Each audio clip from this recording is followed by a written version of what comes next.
that That's matters. terrific. Yep. So here we are. Right. Thank you, And Pat, Barbara. you're welcome. Patrick will clue me in whenever it's ready. Time to go.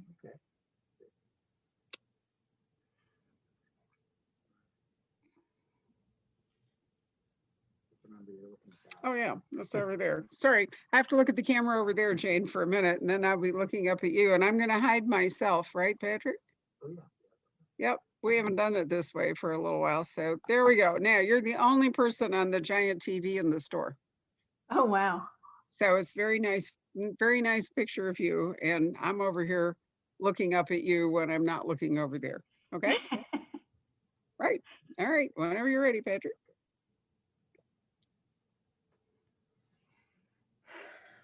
Good evening, everyone. Welcome to the book launch. It is Tuesday, December the 8th, for Jane Cleland and her most recent Josie Prescott Antiques mystery called Hidden Treasure, which you can see has an interesting cat on the cover, which we will get to. It's an Egyptian style cat. Those of you who love the Amelia Peabody mysteries will remember the cat Bastet. Right, Jane? Yes, hello. Hi. Did you ever read the Amelia Peabody mysteries? I've read some. I'm not sure I've read that one. Okay, well, Bastet, the cat, was prevalent. So you've obviously got cats and Egyptian in this wonderful book. So Jane writes with authority because she once owned a New Hampshire based antiques and rare book business. And one of the joys of reading this series, the Josie Prescott series, is all the cool stuff you learn about antiques along with the mystery. So they've kept me hooked for ages. Jane, where did you get, we haven't talked for a little while. Where did you get the inspiration for Josie Prescott and an antiques series? The original inspiration came from a failed endeavor. My first mystery did not sell, but I got really nice rejections. And the nicest rejection came from Ben Sevier at St. Martin's Minotaur, who, in his letter to my agent, said, the plot and the narrative, and it was a male private eye in New York, and the market isn't strong for that right now, but she can write. And you know what? I lived on that for a year. And then he said, what I'm really looking for right now is female, amateur, not New York. If she wants to give it a whirl, I'd like to see it. So I spent several months thinking about that. You need someone who does research organically if you're going to use an amateur sleuth. And I did know a fair amount about the rare book business. We dabbled a little bit in antiques, but it was a rare bookstore. And of course, when people sell you rare books, they also want you to buy the bookshelf and the fountain pen and whatever else. So I knew about the process. It had been based in New Hampshire.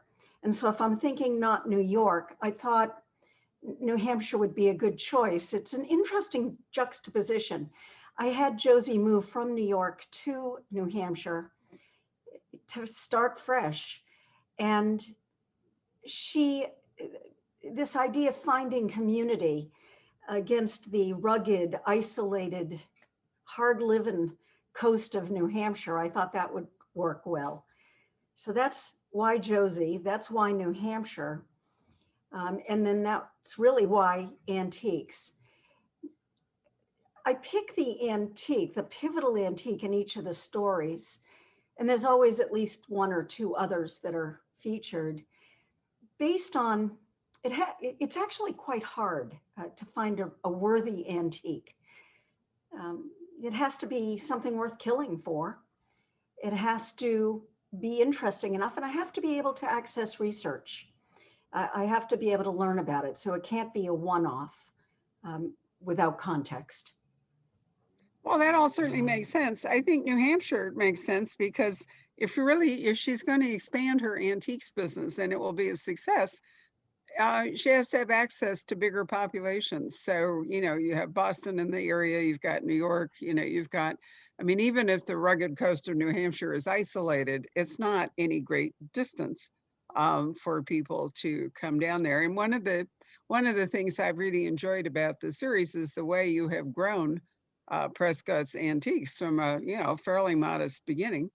Um, into a big powerhouse. But to do that credibly, you do need to have a market. There's so many amateur sleuth books that have, these improbable juxtapositions of like, a chocolate shop in a town of 2000 on the shores of Lake Erie or something. And, it's just not credible that's a sustainable business, or that the person who owns it can be absent from it while sleuthing and and expect it to go well. So you've given Josie a fairly large staff almost from the beginning, which frees her up to go do things. Yes, thank you. I've gotten a couple of reviews that say I've managed to create a company, a place where everybody wants to work. And that really is very pleasing to me. I tried to do that. I have an MBA in addition to an MFA. So I do have a business orientation and I enjoy that part of it very much. In terms of Josie's business growing, there's two branches. There's the tag sale and the monthly high-end themed auctions. And nowadays, everything, and this is true, of course, everything is done via internet and phone. Christie's, Sotheby's, they hold their auctions, and there's actually going to be very few people in the audience. It's almost all done remotely. Yeah, well, it is, which gives you, no boundaries as long as you're able to reach a market. But one of the things I like about Josie is that there's never a new opportunity that you throw at her that she isn't willing to at least try. And she does that with her staff as well. If her staff comes up with an interest, she enables them, and that resonates with me because I've tried to run the poison pen that way. If I have a staff member who, I have one, for example, now who's really big in romance. So, that's his thing, and he's developed a whole romance department that we didn't have before. We have another one who's science fiction oriented. And I think it's great that the staff brings things through their own enthusiasm to the core business and lets it grow. So Josie's not a micromanager, and I like to think I'm not either, although my staff might disagree with me. But honestly, I don't really think I am, and part of that's because I work at home.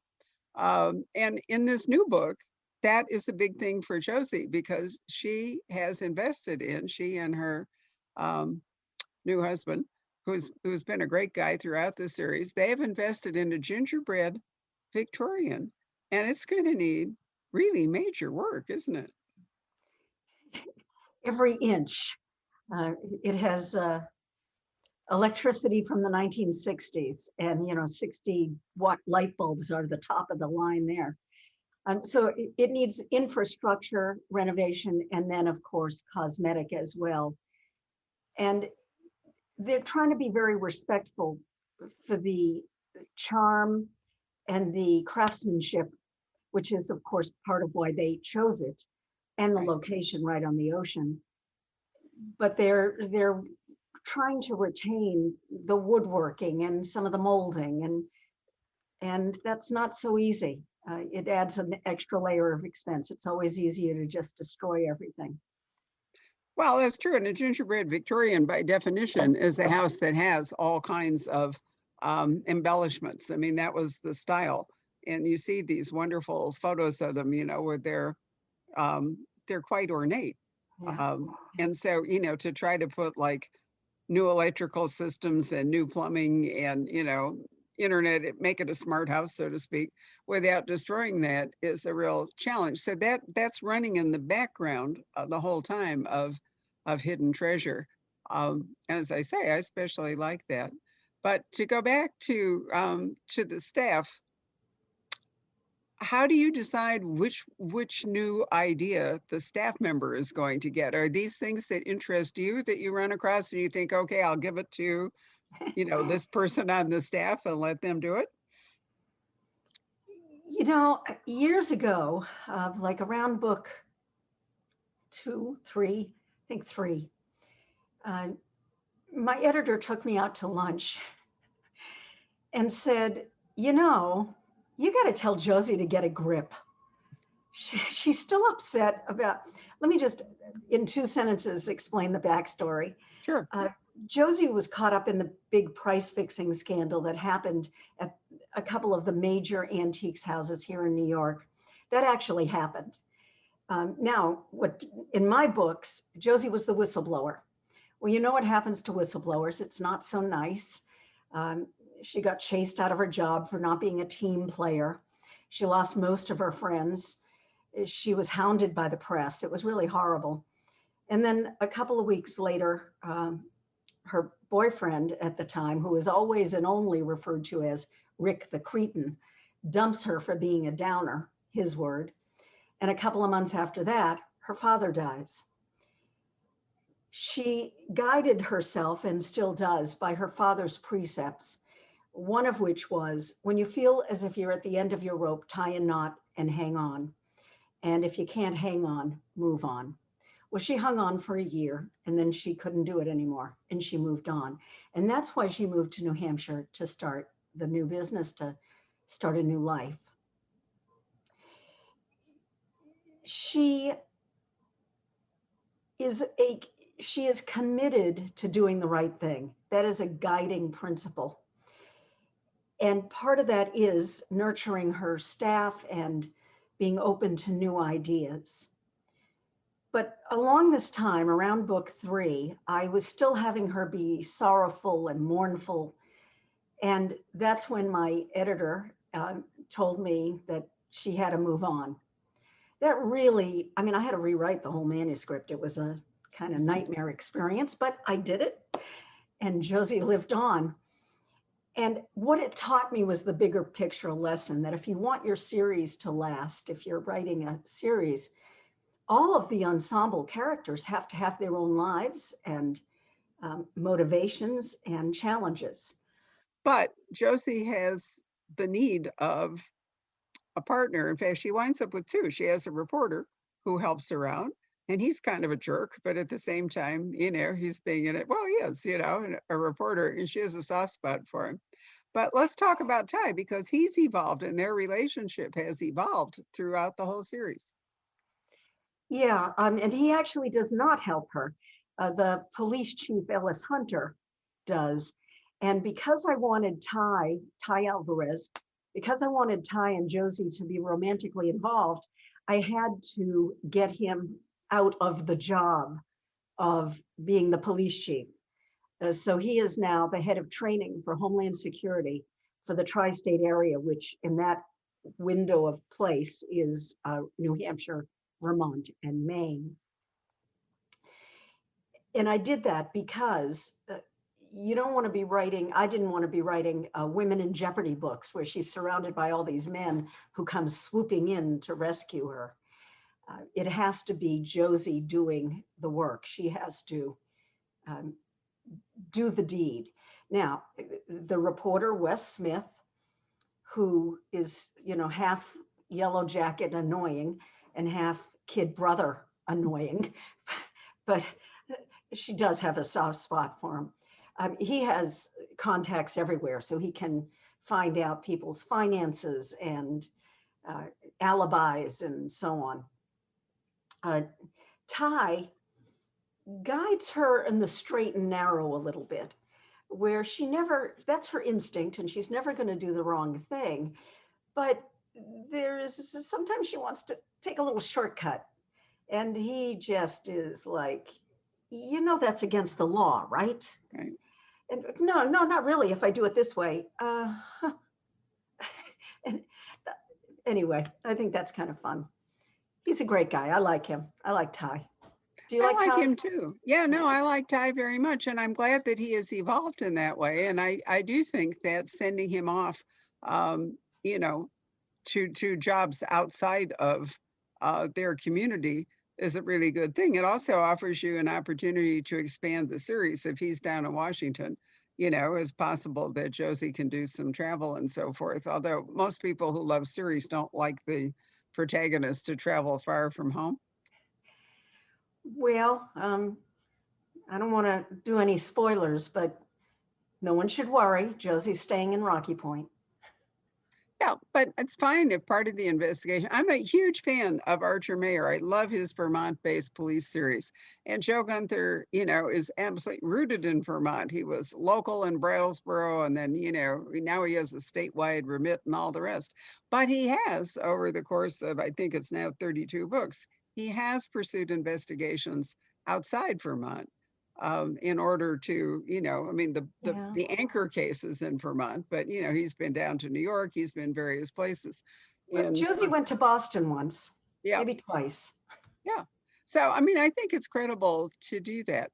But I do think that people come to your books not just for Josie, but for the whole ensemble cast, for, as you say, Ty and Wes and Josie's good friend, and now the police chief, and then her staff, and and you don't ever let it stay static. So every time I open one of your books, I wonder, who's going to be up to what, who may leave, who may arrive, what are they doing? And that's Thank you, life. Barbara.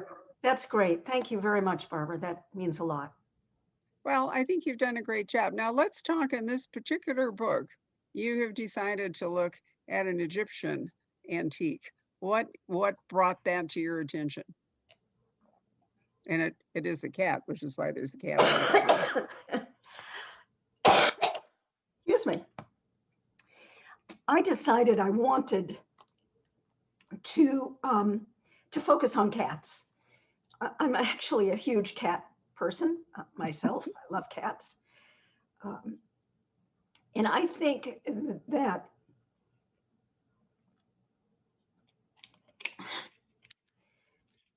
the wisdom of cats is important. I don't mean to sound, that sounds so silly as I say it aloud. I guess, excuse me. In these traditional mysteries, it is not unusual to find a cat.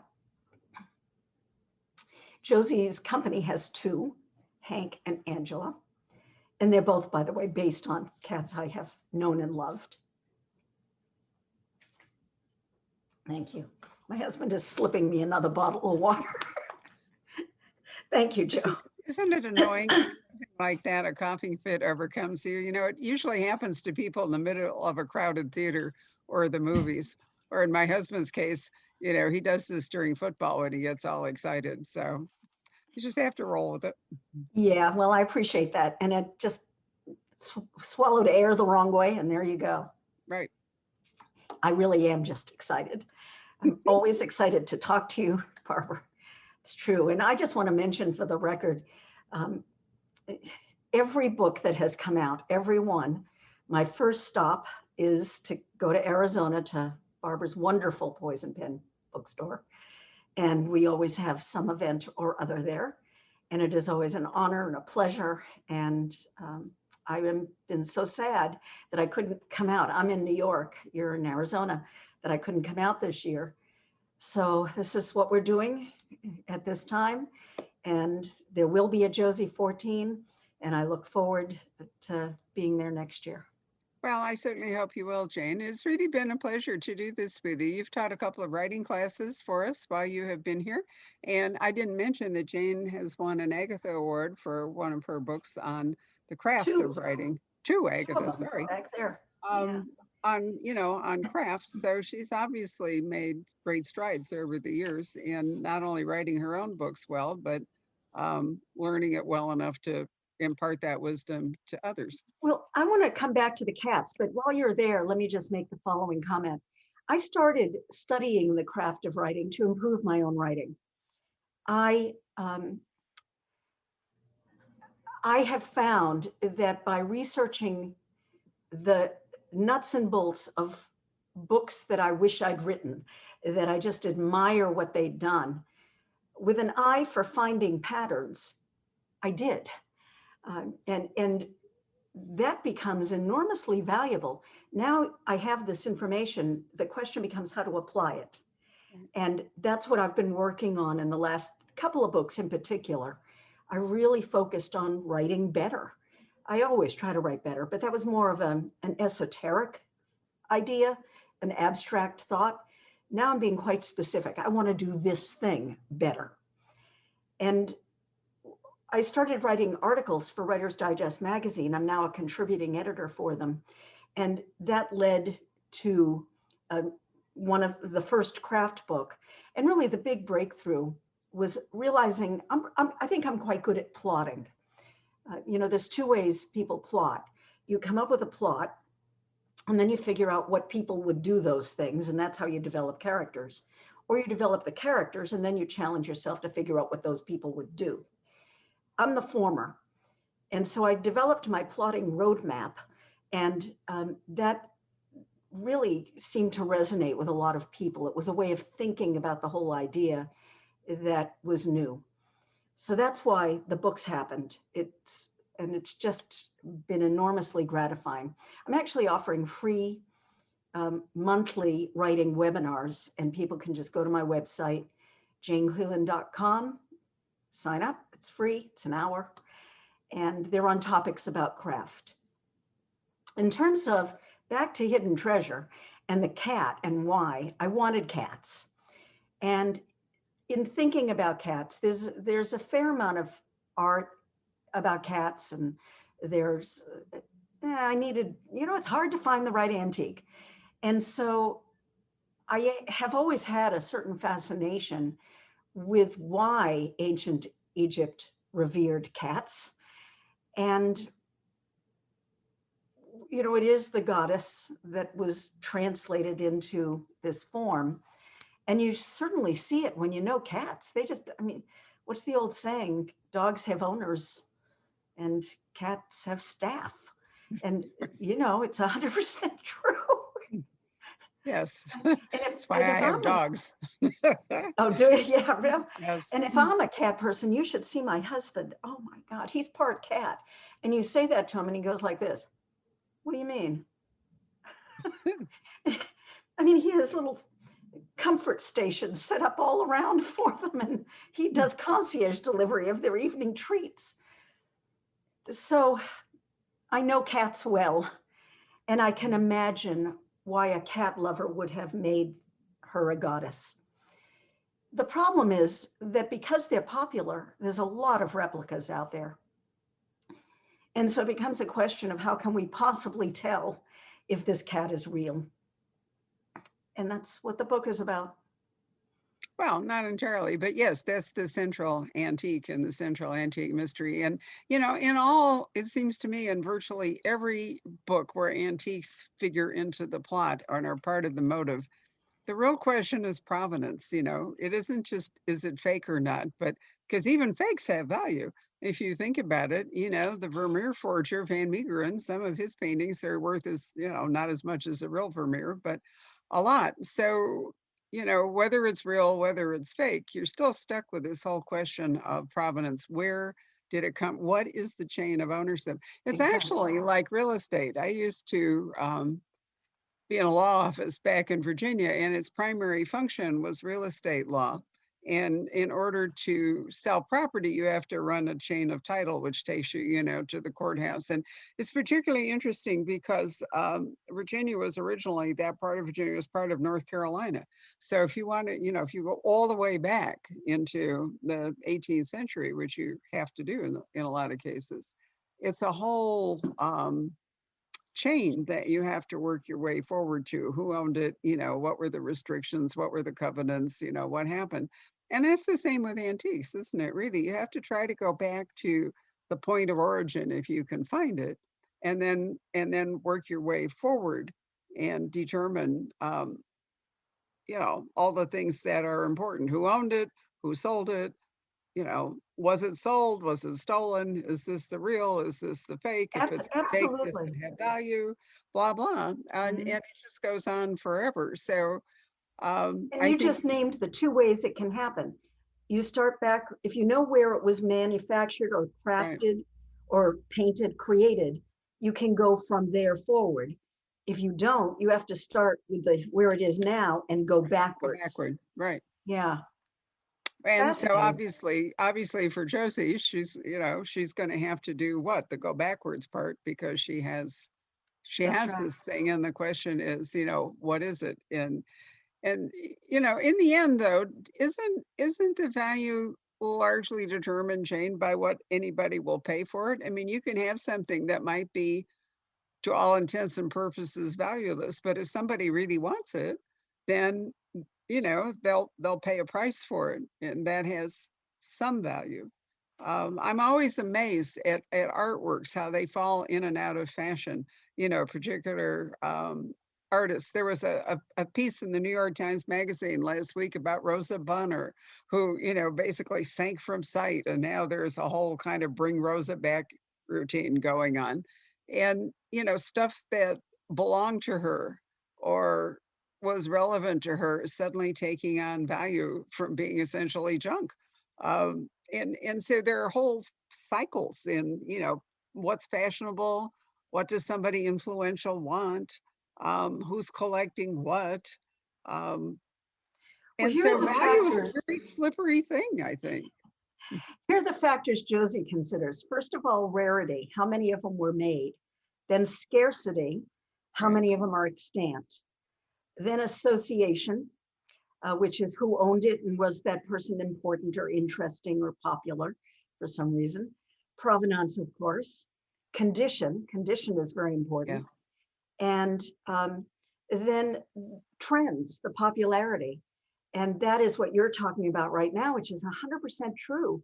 And I think it's like anything else. What color is in season this year and why? And then it goes out, and 7 years later, it's probably back.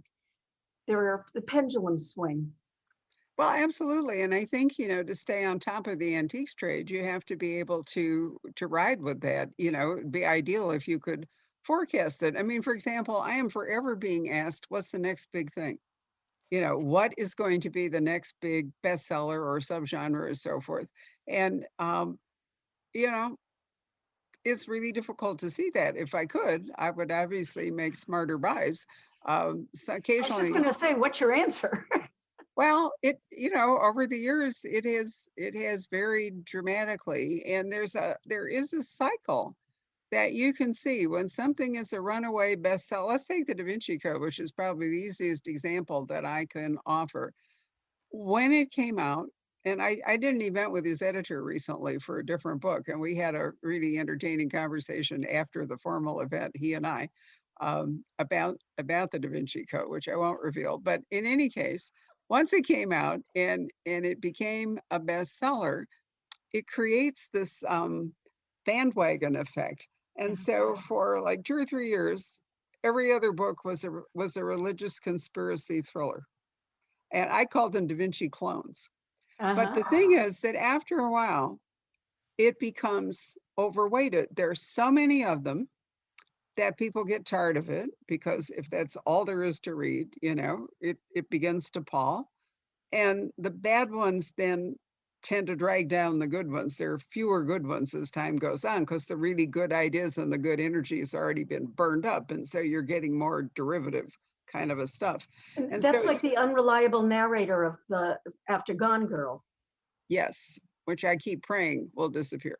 Right. But what happens is I can see from customers' reactions and so forth that that pendulum has pretty much swung. And then what is hard to see is what's the next one that's going to come along. And the one that came along after the Da Vinci Code was Twilight. So then we got a whole, deal there. And then we got Gone Girl. And then we got the whole, domestic suspense. I mean, basically, it's a reversion to Mary Roberts Reinhardt. If you really want to look at domestic suspense, it's basically about families, about women, mostly women, but sometimes men. A whole Jeopardy question, the whole don't go into the attic thing, except it's don't go off with that guy thing, or, seriously, you really married him? And, you know, um, and now it's tipping more over into, and I don't really like this. There are a lot more where children are involved, Ooh. and that's a place I don't like going. So I'm hoping that I will see the next new thing, and it may rise to some extent out of the pandemic. It may be that a real jolt like this is forcing a reset in Mhm. what authors want to write and what publishers want to buy and what readers want to read. Mhm. So we're seeing more historical fiction because it's escapist, and also there's a certainty in it. It's already happened, so you know Right. how it came out, which is way better than wondering about this election. There's fantasies, a lot more fantasy going on right now, and world building.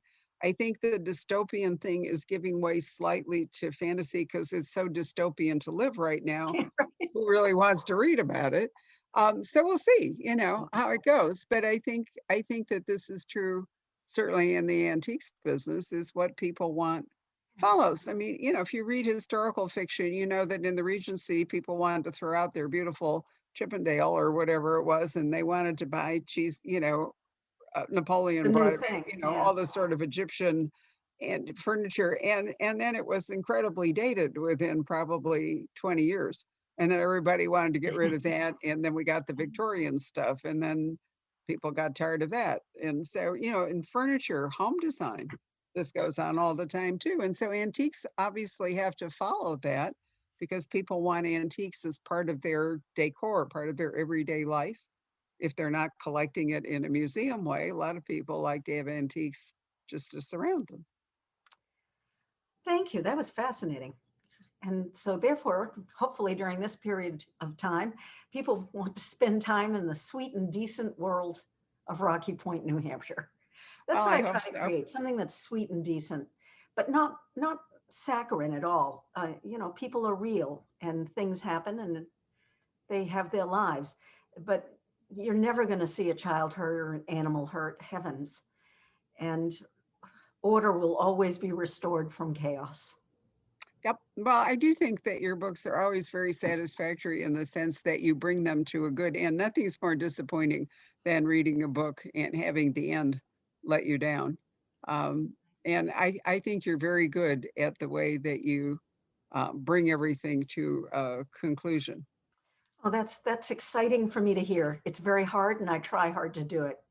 Well, you do. Now, I've been talking too much in order to spare you because I don't want you to have another coughing fit. But Patrick, do we have any questions or comments that you would like to present? Sorry, Patrick's racing back on his nasty tennis shoes here to fill Well, us in. while we wait for Patrick, I will tell you that Dan Brown recommends my craft book. How Oh, about that? wonderful. I love it. Well, he's kind of a neighbor, so that's a really good thing. All right, Patrick, what do we know? Well, let's see, Jane. There's a question about the cats, and any of your cats provide the inspiration for your fictional cats?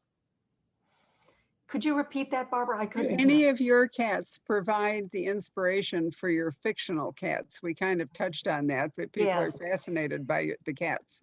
Well, yes. And I will tell you that Hank is a platinum Maine Coon based on our platinum Maine Coon named Louis, who was the sweetest, most charming boy ever.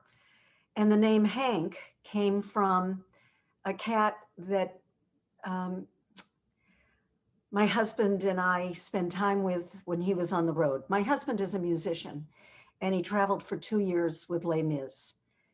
And the head electrician was named Steve, and Steve had a cat who traveled with him named Hank, a beautiful orange tabby. And the way it worked is they would break down the show. The crew and actors would get on the bus and off they'd go to the next city. Joe very often had a car and drove, and Hank wasn't allowed on the bus. Someone was allergic to cats, so Hank couldn't go on the bus. So Hank always got a ride because there was always somebody who was driving. And Joe, being the cat person, was always delighted to take him. And if I was there, I was delighted too. And to see Steve come out with his little carry case and it went in the back seat, and he would open the little door and he'd give Hank a kiss and he'd whisper, "Be a good boy, Hank. I'll see you in Fresno," or wherever. It just was so touching and charming. And so that's Hank was the most loving boy. He's gone on to kitty heaven. and we named him Hank. That was Louis and Hank. Angela was based on my girl Angela, she ruled this place. She was a little girl. She ruled the place. She had a little white triangle there. And that's why I named her Angela, because angels wear white. And she was just as sweet as anybody. I have a photo of holding her when she was just a little bit of a kitten, and she put her paw there and just closed her eyes. And at that moment,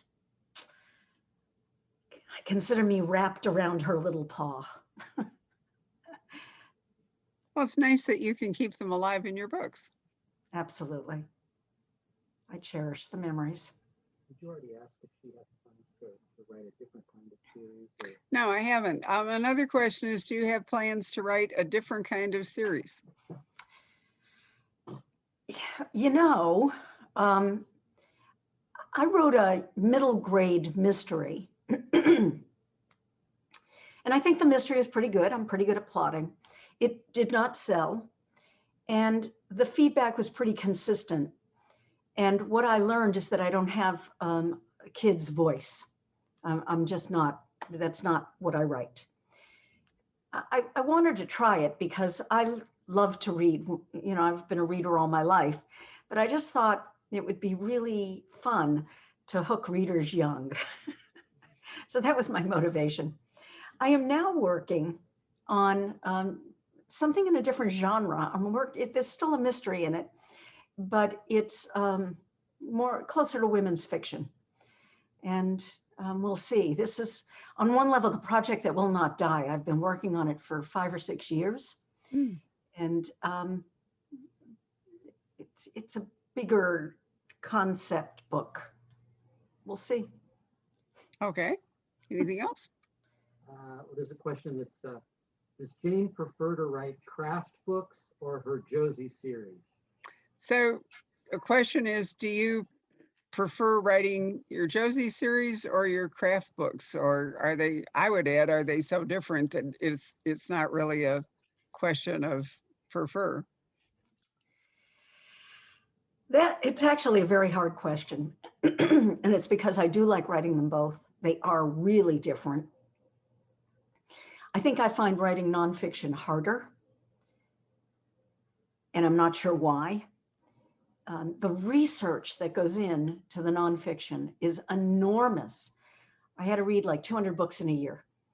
And that's in addition, you know, I'm a full-time faculty member at one of the City University of New York colleges at CUNY. And I write and I do a lot of teaching, a lot of speaking at industry associations and conferences. And, you know, I like it all. I'm very fortunate to have such a multifaceted career. But man, those are hard to write. So I don't know how to answer that. I like it all. And that's a fair answer. Patrick thinks that's about it. Want to give us a little preview of the next Josie? We can't really say much more about this book, which I think is fabulous. But oh, thank you. Well, I'll say one thing. If I can say one thing about this book, sure. The dedication is to people who have given me second chances. And I wrote an essay. It's actually up on Criminal Elements right now. But I'm going to just give a little highlight. One of the characters in this book is named Maudie. She's an older woman, a woman of a certain age, who is in a tough position, and I'll leave it at that. But I was having trouble writing her. The character just felt pretty flat to me, a little cliched, a little trite. And I went back into my memory and I remembered a woman named Maudie. And so here's that little backstory. When my first marriage ended, the hardest part for me by far was losing his family. And among the family was his mother, my mother-in-law, Maudie. She was one of the finest women I've ever known, the most loving, accepting, non-judgmental, kind, everything good. And she accepted me unquestionably. And we became, I want to say, dear friends. And we stayed in touch a little bit, but it's pretty hard afterwards. But what she did, I'd never been particularly close to my mother, and really for all my life. And when Maudie, and I had to give up Maudie, more or less, I decided to give my mother a second chance, the way Maudie had given me a second chance at maternal love. And I started calling my mother every day. And I made a commitment to myself that we weren't going to revisit anything in the past. The point was not vindication or anything like that. The point was just that I wanted my mother. And much to my astonishment, it worked. And we talked every day, sometimes for a couple of minutes, sometimes for much longer, and got back into one another's lives. At this point, she was living down in Florida. And we did that every day until the day she died. And I've always, since that experience, had just such respect and admiration for the concept of second chances. I love the idea of it. I find them inspirational. And I just thank you to everybody who's ever given me a second chance. And that's an important theme in the book. A very important theme, and she is a wonderful character. And I see now that I'm looking past you that I could have counted your agathas because you have 2 teapots on display, which the teapot is what is awarded the winner of an agatha, which is an award from the Malice Domestic Mystery Convention, which slants itself towards the traditional mystery, the cozy, and the historical, in the same way that the Edgar, that funny little statue, is the award that the Mystery Writers of America give out, named for Edgar Allan Poe. My personal favorite, Jane, although I understand it's been discontinued, but Canada's Mystery Award is called the Arthur Ellis Award. And the award up until very recently, because Arthur Ellis was the pseudonym for Canada's hangman, was an actual little guy hanging from a noose. And I'm told that they've discontinued that because it was a little too macabre, but I've always thought I would love to own an Arthur Ellis Award, perched up there with this little guy going, whatever. So anyway, congratulations on the teapots, indeed. What are you doing for Josie 9? Can you give us just a little Josie bit? 14. Is it 14 if I lost? Yeah, this is 13. Oh my Lord. You're I right. know. Isn't that something? And there they are in back of me over there. Got it. I'm not going to tell you. Okay. We haven't announced it yet.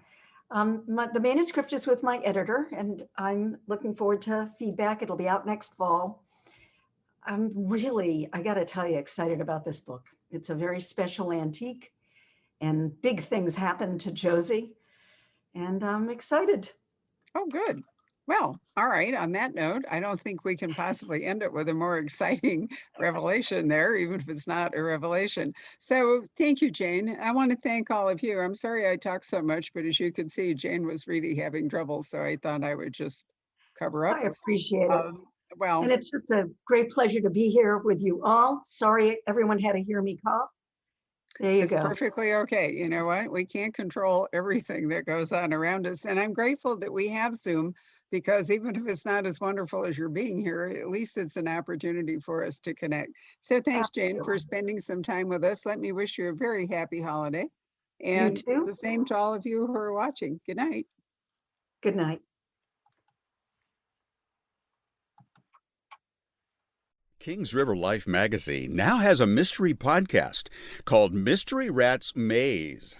Episodes consist of short stories and first chapters of mystery novels read by local actors. To listen to the episodes and subscribe to the podcast, go to mysteryratsmaze.podbean.com or find us on Apple Podcasts, Spotify, Google Podcasts, and more.